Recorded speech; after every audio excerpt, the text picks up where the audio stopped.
فيها ملكهم ويباد فيها أبناؤهم حتى لا يبقى يهودي ولا صهيوني على وجه هذه الأرض.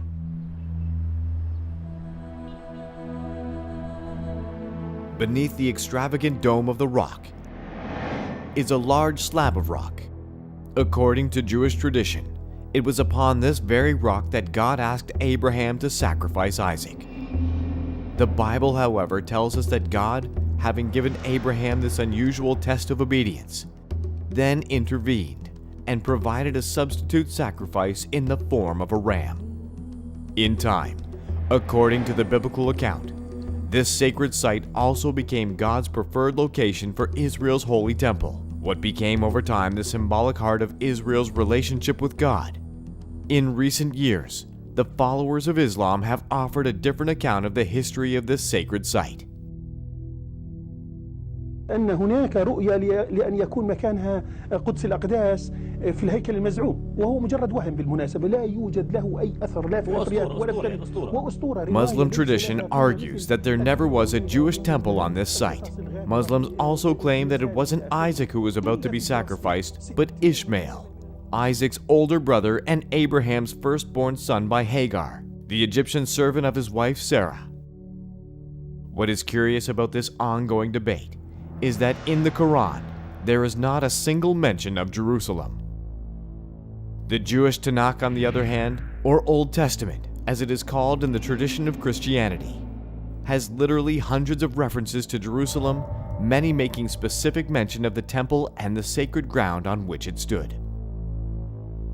There is but one people in the whole of the Middle East that speaks the same language, tills the same soil, practices the same faith, and bears the same name as its forefathers thousands of years ago. That is the people of Israel. And until this is acknowledged, that Israel is the nation state, the historic nation state of the Jewish people, then peace,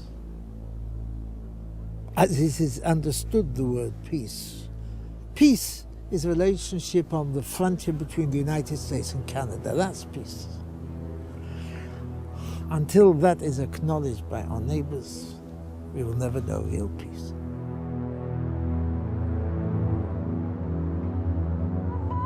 There's even a Palestinian school book. This is for 8th graders. We're talking about 13 and 14-year-olds. And one of the sentences, they have a poem which is glorifying death. And the words in the poem are, "Your enemies seek life while you seek death." Formal education, Palestinian educators put this in the school system. Your enemies seek life while you seek death. Now that is the ultimate darkness, when children are being told that death is a greater value than life.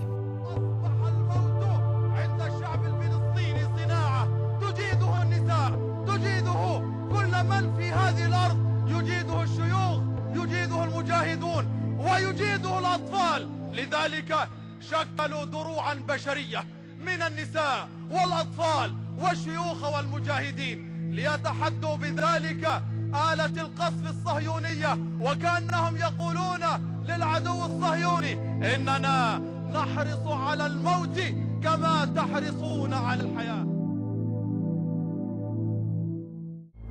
The time that they launch the rocket till the time that it's fall inside the town, it's 15 seconds.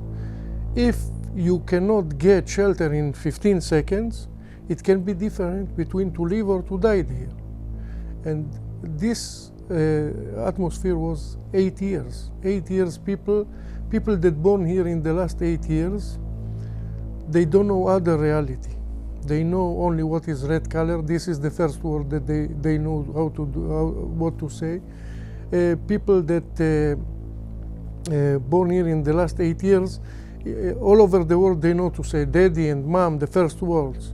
In Sderot, the first word that you can hear from the children is red color, because this is the signal of the alert, and we know that if we hear it, we have 15 seconds to see what will happen.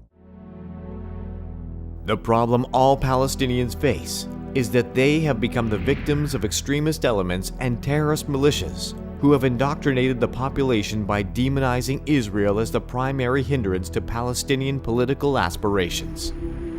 Under this scenario, Palestinians are forced to see Israel as an enemy, one that has no right to live among the Arab Muslim peoples of the Middle East.